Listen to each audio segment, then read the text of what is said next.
السلام علیکم۔ ایک سوال پوچھوں؟ آپ نے ابھی کتنی بار موبائل اسکرین کو چھوا ہے؟ نوٹیفیکیشن آیا بھی نہیں ہوتا ہے، پھر بھی ہاتھ موبائل کی طرف کیوں چلا جاتا ہے؟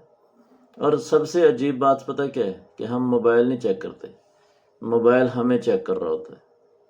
تو آج انسان کے پاس وقت نہیں ہے، مگر اسکرین ٹائم کتنا ہے؟ 5 گھنٹے، 7 گھنٹے، 10 گھنٹے، یا شاید اس سے بھی زیادہ۔ تو سوال یہ نہیں کہ ہم موبائل استعمال کر رہے ہیں، سوال یہ ہے کہ ہم موبائل استعمال کر رہے ہیں یا موبائل ہمیں استعمال کر رہے ہیں۔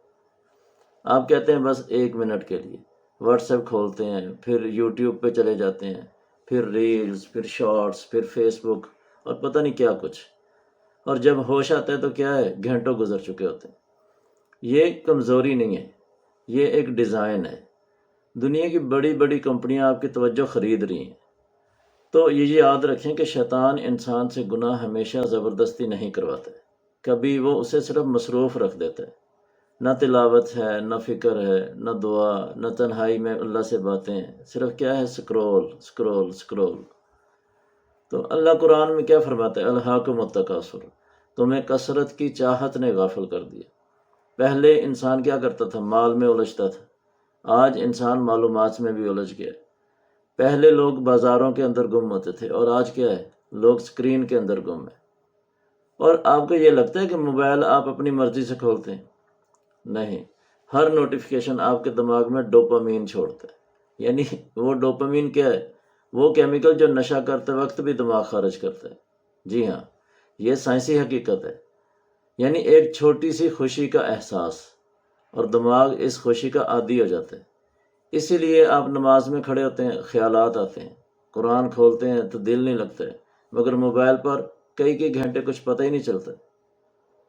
تو آپ صلی اللہ علیہ وسلم نے بھی فرمایا کہ 2 نعمتیں ایسی ہیں جن کے بارے میں اکثر لوگ غفلت میں ہیں، ایک صحت اور دوسرا فارغ وقت۔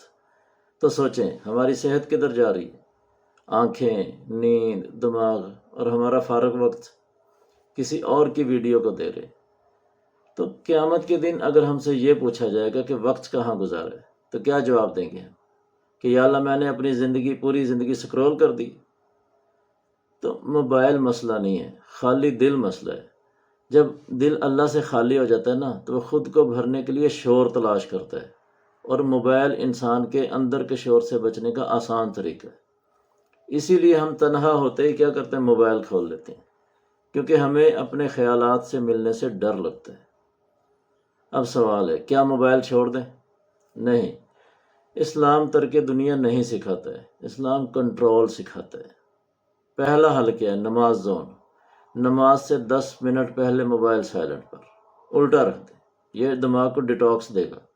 دوسرا حل، صبح کا پہلا کام آنکھ کھلتے ہی موبائل نہیں ہے۔ ابتدا کس سے ہونی چاہیے؟ ذکر سے، دعاؤں سے۔ یہ عمل آپ کے پورے دن کا رخ بدل دے گا۔ تیسرا حل، سکرین ٹائم کو کم کریں۔ جتنا آپ موبائل دیکھتے ہیں اس وقت کو مزید بڑھانے کی بجائے اس پر چیک لگائیں اور اسے کم کریں۔ اچانک چھوڑنا ممکن نہیں ہے، یعنی اگر آپ صرف 30 منٹ کم کریں تو 1 سال میں کتنے ہو جائیں گے؟ 180 گھنٹے واپس آ جائیں گے، یعنی آپ کی زندگی کے تقریباً 7 دن واپس آ جائیں گے۔ تو موبائل ہاتھ میں ہونا خطرناک نہیں ہے، موبائل دل میں ہونا خطرناک ہے۔ اور اگر آپ نے اس موبائل کو ابھی کنٹرول نہ کیا تو پھر یہ آہستہ آہستہ آپ کی توجہ، آپ کی عبادت، آپ کی سوچ، یہاں تک کہ آپ کی شخصیت کو یہ کنٹرول کرنا شروع کر دے گا۔ اور انسان جب اپنے وقت پر اختیار کھو دیتا ہے نا، تو وہ اپنی زندگی پر بھی اختیار کھو دیتا ہے۔ تو آج ہی ایک فیصلہ کریں کہ دن میں 1 گھنٹہ چلو، صرف اللہ کے لیے، صرف اللہ کے لیے، نہ سکرین، نہ نوٹیفیکیشن، کچھ بھی نہیں، صرف اللہ کے لیے۔ تو اللہ ہمیں غافلوں کی فہرست سے نکال کر یاد کرنے والوں کی فہرست میں شامل فرمائے۔ والسلام علیکم ورحمۃ اللہ۔